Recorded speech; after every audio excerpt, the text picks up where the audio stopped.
ಎಲ್ರಿಗೂ ನಮಸ್ಕಾರ. ಇದು ಭಾನುವಾರದ ಲಾಗ್ ಆಗಿರುತ್ತೆ. ಭಾನುವಾರ 5 ಗಂಟೆಯಲ್ಲಿ ನಾವು ಮೈಸೂರು ಕಡೆ ಹೊರಟ್ವಿ.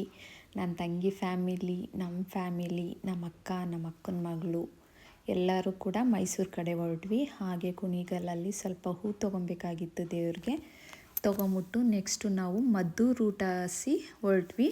ಅಲ್ಲಿ ಎಲ್ಲರಿಗೂ ಹೊಟ್ಟೆ ಹಸಿವಾಗಿತ್ತು ಅಂತ ಒಂದು ಹೋಟೆಲ್ಗೆ ಹೋಗಿ ಯಾರ್ಯಾರಿಗೆ ಏನೇನು ಟಿಫನ್ ಬೇಕೋ ಟಿಫನ್ ಎಲ್ಲ ತೊಗೊಂಡು ತಿಂದ್ವಿ. ತುಂಬಾ ಟೇಸ್ಟು ಚೆನ್ನಾಗಿತ್ತು. ಯಾರ್ಯಾರಿಗೆ ಏನೇನು ಬೇಕೋ ತೊಗೊಂಡು ತಿಂದ ನಂತರ ಕಾಫಿ ಟೀ ಎಲ್ಲ ಕುಡ್ದು ನೆಕ್ಸ್ಟು ನಾವು ಮತ್ತೆ ರಿಟನ್ನು ಮೈಸೂರು ಕಡೆ ಹೊರಟ್ವಿ. ಮೈಸೂರಲ್ಲಿ ಎಲ್ಲಿ ಹೋಗ್ತಾ ಇದ್ದೀವಿ ಅಂತ ಅಂದರೆ ಚಾಮರಾಜ ಜಿಲ್ಲೆಯ ಕನಕಗಿರಿ ಬೆಟ್ಟಕ್ಕೆ. ಇದು ಕನಕಗಿರಿ ಬೆಟ್ಟ ಒಂದು ಜೈನರ ಟೆಂಪಲ್ ಆಗಿರುತ್ತೆ. ಆ ಒಂದು ಜೈನರ ಟೆಂಪಲಲ್ಲಿ ನಾಗ ಪ್ರತಿಷ್ಠಾಪನೆ ಆಗಿರುತ್ತೆ. ಅದರ ಜೊತೆಗೆ ತಾಯಿ ದೇವಿ ಕೂಡ ಅಲ್ಲಿ ಪ್ರತಿಷ್ಠಾಪನೆ ಆಗಿರ್ತಾಳೆ.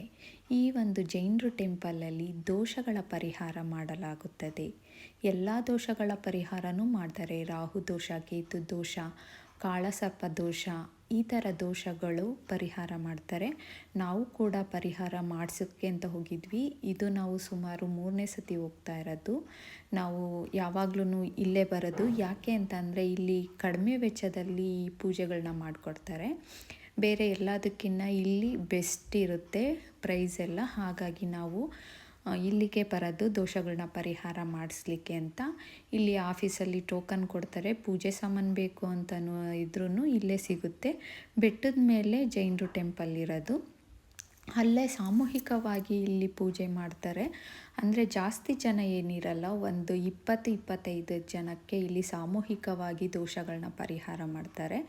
ನಾವು ಟೋಟಲಿ 11 ಪೂಜೆ ಮಾಡಿಸಿದ್ವಿ. ದೋಷಗಳು ನಮ್ಮನೇಲಿ 11 ಜನದ್ದು ಪರಿಹಾರ ಮಾಡಿಸಿದ್ವಿ. ರಾಹು ದೋಷ, ಕೇತು ದೋಷ ಅಂದ್ಬಿಟ್ಟು. ನಂತರದಲ್ಲಿ ಆ ಪ್ಲೇಸ್ ಎಲ್ಲ ತುಂಬ ಚೆನ್ನಾಗಿತ್ತು. ಫೋಟೋಗಳನ್ನೆಲ್ಲ ತಕ್ಕೊಂಡ್ವಿ. ತುಂಬಾ ಕಾಮಾಗಿತ್ತು, ತುಂಬ ಸೂಪರಾಗಿತ್ತು ಆ ಪ್ಲೇಸೆಲ್ಲ. ಹಾಗಾಗಿ ಎಲ್ಲ ಫೋಟೋಗಳನ್ನೆಲ್ಲ ತೆಗೆದುಕೊಂಡು ನಂತರ ನಾವು ಮತ್ತೆ ರಿಟರ್ನ್ ಆದ್ವಿ. ನಿಮ್ಗೆ ಯಾರಿಗಾದ್ರೂ ದೋಷಗಳು ಇದ್ದರೆ ಇಲ್ಲೇ ಬಂದು ಪರಿಹಾರ ಮಾಡಿಸಿ. ತುಂಬ ಬೆಸ್ಟ್ ಆಪ್ಷನ್ ಅಂತ ಅಂದರೆ ಇದೇ. ತುಂಬ ಚೆನ್ನಾಗಿ ಪೂಜೆ ಮಾಡಿಕೊಡ್ತಾರೆ. ಕಡಿಮೆ ವೆಚ್ಚದಲ್ಲಿ ಮಾಡಿಕೊಡ್ತಾರೆ. ಯಾವುದೇ ದೋಷ ಇರಲಿ ಇಲ್ಲಿ ಪರಿಹಾರ ಆಗುತ್ತೆ.